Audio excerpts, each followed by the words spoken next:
the Sims team has opened up the forum comment section again to allow us to elaborate on something we think would help The Sims 4. Now, they did this again back in May, but now they have done it again, giving us our chance for our voices to be heard. So, it all started with a tweet saying The Sims forum feedback is live. Remember to follow Positive Play guidelines as we welcome your comments for the next 24 hours. And when you click on the link, you're sent to the forum, which comes with the typical standard message that has started it the last few times that this has happened. It basically comes down to stay on topic and don't be a jerk. I mean, that's essentially what it all boils down to. Now, some people have commented that they don't feel like these rules make sense, they contradict each other, we can't recommend new content while recommending what needs to be fixed in the game. It's not the new content issue. This is meant to help fix some issues in the base game. So, asking for fairies and werewolves right here is not going to be helpful for them. It's a very stay on topic. This isn't a wish list for packs, okay? So, that being said, we are going to look through the comments and see what comments stuck out to me and what items I think would be really great if The Sims addressed. But before we get into that, if you have not subscribed to my channel, make sure you go ahead and click that subscribe button. That being said, let's go over some of these comments. The first one, I would love to see an overhaul for achievements. Maybe that would be a good way to implement wants and fears. I like this idea. You know, I have played The Sims 4 since it came out. And it wasn't that long ago when I finally found the achievements menu in my game. Now, I do play on PC, but for a long time, I just never really realized it was a thing. I didn't even know it existed. So, I like the idea of making that maybe a little more accessible, maybe a little more acknowledged, so you can go through it and maybe try to challenge yourself that way. I think that would be a really great start of an idea to do that. Howdy! Can we choose more relationships in casts for Sims? Example, grandparents, aunts, uncles, foster parents, cousins, etc. Without having to kill the parents for the relationship to take effect? Yes! Please add this to cast. I would love to play a family where it's a grandmother raising her granddaughter, or an aunt or uncle who took in a nephew because their parents died, or something like that. I would love to be able to do that in cast. Our relationships do not come down to just married, sibling, or roommates, okay? Relationships are very wide open. Even if we could just say, hey, these two are boyfriend and girlfriend, or they're engaged, instead of just married. That, I think, would add so much depth to things. I love that idea. Hi, I would like to be able to change the color of the ceiling and roof from the inside. You know what? I know that sounds really silly and simple and doesn't really affect gameplay that much. And you're right, it doesn't affect the gameplay aspect at all. But when you're building, sometimes you just want to see a different roof color than just white. Sometimes the white roof just really doesn't work with things. For example, if you're building a stone house and then you have this bright white roof or ceiling on the inside, that kind of breaks the illusion a little bit. So I can see where they're going with that one. I like the concept of lot challenges. A new lot challenge, burglar, would make the game much more challenging. I like this idea. I like the idea of burglars in the game, but I like it as being a lot challenge. So for those who may not want burglars, it can just be a challenge that you check on and off. I like that idea. I think that would be so cool, and I think if we implemented burglars into the game, we could also have that go with the detective career, kind of like it was a little bit in Sims 3, but I love that idea. I think that would be really, really great. So I do have to say I love The Sims very much, but I do have some gripes. It's awesome that you tried to replicate Sims on PC for console, but it's like too much and not enough at the same time. We want to be able to have the same experience, but not feel like the ugly stepchild that no one wants. Gamers on console deserve better. And you know what? I agree. Just because you play on console doesn't mean you should have a vastly different game experience than those who play on PC. Now, I do understand. I play PC and I play console too. I play different games on different systems, and I understand how sometimes aspects that are on PC cannot necessarily be replicated on console and vice versa. But it should not be extremely different games. And I kind of feel like The Sims has always treated their PC games and their console games as completely different games. For example, I believe it was in Sims 2, where you had the typical Sims open sandbox type style in the PC game, but then when you played it on the consoles at the time, so GameCube, stuff like that, gosh, I'm really dating myself there. It was a very different game. It was very story progression mode. You had to do this, that, and the other and move from different houses, which is fine, but it's like they were two completely different games almost, and I agree. If you can't replicate and give a good game towards consoles, then you should not be using that avenue to bring in income. So they need to either step up and fix the game on consoles, or they need to quit selling console games. Emotions. The system needs to be changed. It doesn't work and it doesn't bring anything to gameplay. The current emotion system needs to be tuned because weak emotions overpower stronger ones. If a sim is sad because they lost someone, they shouldn't be able to become happy because they listen to music they like. I have run into this in my gameplay too.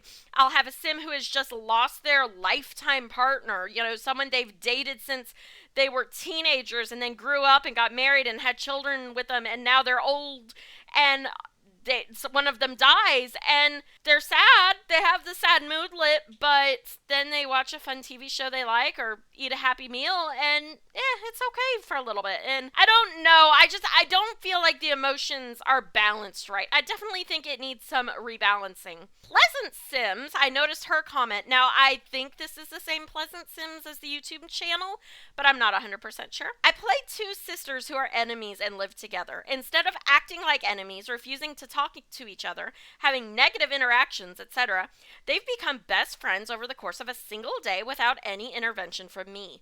They constantly have positive interactions, and the fact that they're enemies is completely ignored by the game. I run into this exact same thing in my cottage living Let's Play. So my main character in that Let's Play is supposed to be a teenager who had to run away from home because his parents kicked him out because they found out he was gay. So their relationship they are complete enemies. There is no good relationship between them at all. Complete enemies. But I still get phone calls asking for him to come and visit. And when they bumped into each other in parks, it's all friendly interactions. And I don't like that. I feel like if you're being enemies should have a little more oomph behind it. I don't know, but it is jarring in gameplay. It's a little too generic. A lot of people have said they feel there aren't enough consequences in the game. However, I personally feel that without memories, there aren't any. Emotion buffs and sentiments work in the short term, but our sims seem to forget everything that's happened to them as soon as the sentiment or buff disappears, leaving no consequence or evidence of most interactions. You know what? I can understand this. So, for example, in my cottage living Let's Play, Jaden caught Caleb cheating on him, and while he was hurt and he did have that hurt sentiment, it wasn't as life-changing. I could have sent Caleb's girlfriend away and life probably would have resumed as normal. There's not as big of consequence. Your Sims don't really remember things that happen to them, and they should. They should, of course, obviously remember their kids being born and getting married and, major events like that. But they should also remember silly little things like a bad date, or maybe a fight with a spouse, or catching your spouse cheating on you. They should have these memories. They should know what's going on in their lives and then react accordingly. So I can definitely see where we're going with memories. I think a great way to add challenge to the game would be events that cause negative consequences in game, such as your house attempting to be robbed, all of your Sims getting sick at once, or a sudden decrease in money due to a leaky pipe. You know what? I agree with this. Sometimes The Sims is way too easy. You can very easily rise up in a career. You can very easily get a ton of money. I mean, we have rags to riches challenges where, honestly, they're not even that hard. You can very easily get back up on your feet within a week or so of Sims time. So, yeah, I can definitely see there needing to be some added challenges there to make it a little harder. For example, your pipe breaks or stuff like that to where you have to pay out some money. As an RPG master, I learned that what makes a world alive are the NPCs that live there, the people that interact with the player characters. I think in a game like The Sims, the same idea is true. Look how Agnes is so alive with that unique behavior of hers. Different NPCs with different behaviors, they give life to the world. I agree. The NPCs should not just necessarily be background characters who just walk around and fill space. It would be great if they had they do have their own personality traits, but it would be great if they had their own sense of being. For example, Agnes hitting someone with her handbag. We could have different Sims who have different quirks like that and then see how they interact with each other. I think that would be so, so fun. Agnes is my favorite NPC as of right now, and that's why she's unique. She's not just a blend in NPC. I don't feel like the NPCs should just necessarily blend in. They are part of the world. The world needs to be alive. I really like The Sims 4, but I think a good way to make the game more challenging is to make relationships between the two Sims separated.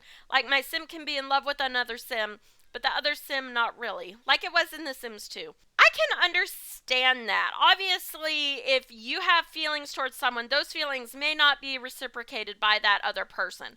And I think it could go a long way into creating dynamic relationships. For example, a mother could love her son. Like, I think that's very, just normal. You love your son no matter what. You're always going to love your son. But the son could maybe, I don't know, not like the mom very well because she told him that he can't go out and party that night. Maybe the son's a teenager. So I can understand that. I can understand the different complexities of relationships that would add. I think it's an interesting idea to pursue, but I think it would need to be done a little differently than how it was in The Sims 2. Sims should have the ability to have strengths and weaknesses, just like people in real life, because this is a simulation game, isn't it? I wish that perfecting some skills, depending on their traits, would be harder. You know what? I agree with that. I don't think a Sim who has the clumsy trait should be able to master handiness at the same rate as someone who has a perfectionist trait. I think that it should be where your traits affect how your gameplay experience is and not just in subtle little ways. It needs to be a little deeper than that. In the long run, The Sims 4 is just too boring, too safe, too childish, and way too sweet.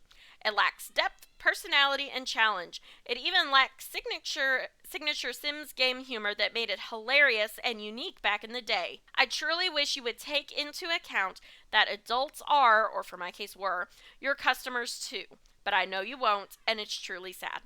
Okay, that one was a little bit harsh, I'll admit. But when you kind of stop and think about it, they have a bit of a point. The game is very childish, very safe, so to speak. And I understand a lot of that probably has to do with it being rated teen, but it could use a little more adult depth. Now, I'm not saying it has to go, all Wicked Whims on it or anything like that, but it could use some depth, maybe a little more adult ideas. Maybe in the sense of like, you could get sick and your Sim could die from that illness. Things like that. I don't know. I can kind of see where they're going with this. But my favorite comments were these two. I could not pick between them.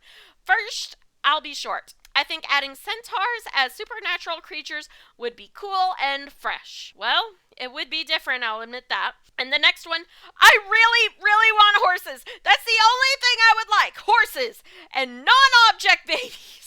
I'm sorry, these made me laugh, but these are two examples as to why the rules that we talked about earlier are in place. Because this obviously does nothing to add to the conversation of improving the base game, with maybe the exception of the non-object babies.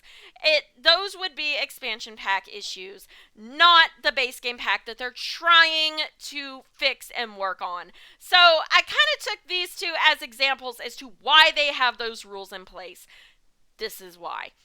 But that was The Sims Sims 411 form feedback for this past August, and I think this one went a lot better than maybe the last one did. Maybe I'm a little more optimistic because we just had an awesome game pack release, but I feel like it went a lot better than the last one did. But let me know down in the comments below what you think. Do you agree with some of the comments that I made and put out, or is there something else you think we should see? And as always, if you have not, don't forget to subscribe to my channel. I will see you next time. Bye!